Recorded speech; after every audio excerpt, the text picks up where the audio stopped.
James Frederick Sager. Born in 1926, he was part of what Ronald Reagan called the Great Generation. He was the seventh generation of a German immigrant, third child of a large family, and survived them all except his oldest brother, Cal, to whom he was closest. He grew up in the Great Depression. The Sager children were survivors. He grew up in Saginaw, Michigan. The state of Michigan ruled the world in the auto industry, and that helped to shape the Sagers to who they were. He got his first job at a car factory at age 16. He joined the Army, entered World War II at age 18.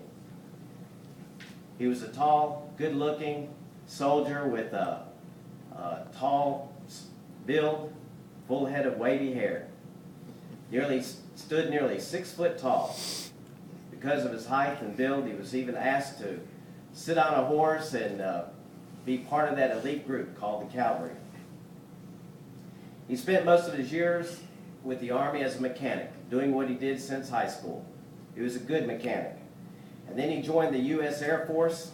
They sent him to Officers Candidate School in Phoenix, Arizona. He went to the University of Arizona at Tempe. He lived in Scottsdale, where his first son, Jamie, was born. And then when he got out, he got a job with a big truck freight line.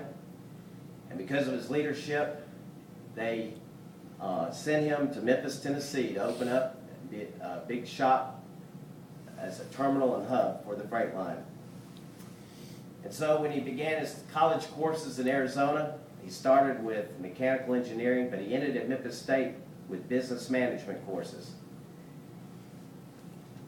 He was an entrepreneur, as all those Sager boys were. He owned his own gas station in Memphis, down there on the corner of Hollywood and Jackson.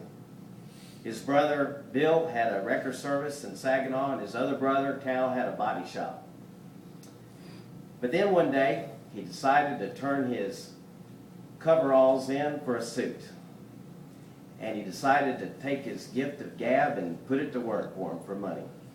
And he became a salesman, and what a salesman he was. I remember in the mid-'60s, he had all kinds of sales awards. He served his customers by using his mechanical ability and design to design some equipment for his customers to meet their needs and to use the chemicals that he sold. I remember he made a steam cleaner. He designed a bottle washer. Using his hands, his engineering skills, he was quite a man. I remember as a young child, instead of doing like a lot of fathers, teaching their children how to just oil the bicycle chain, I remember him teaching me how to do preventive maintenance. We sat down. I couldn't have been not even 8 years old. We took apart the wheel, we packed the wheel bearings in white grease and put it all back together.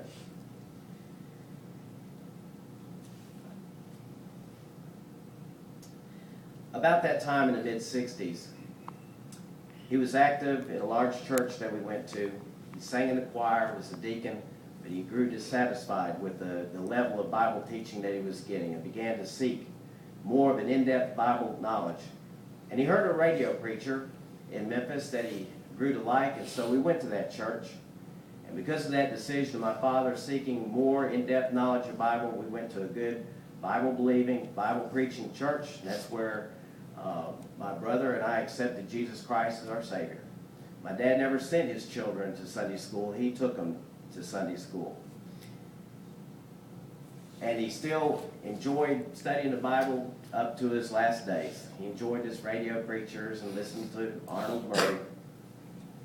And he passed on to his children a strong work ethic, a love for God, a love for good music, and the gift of talking.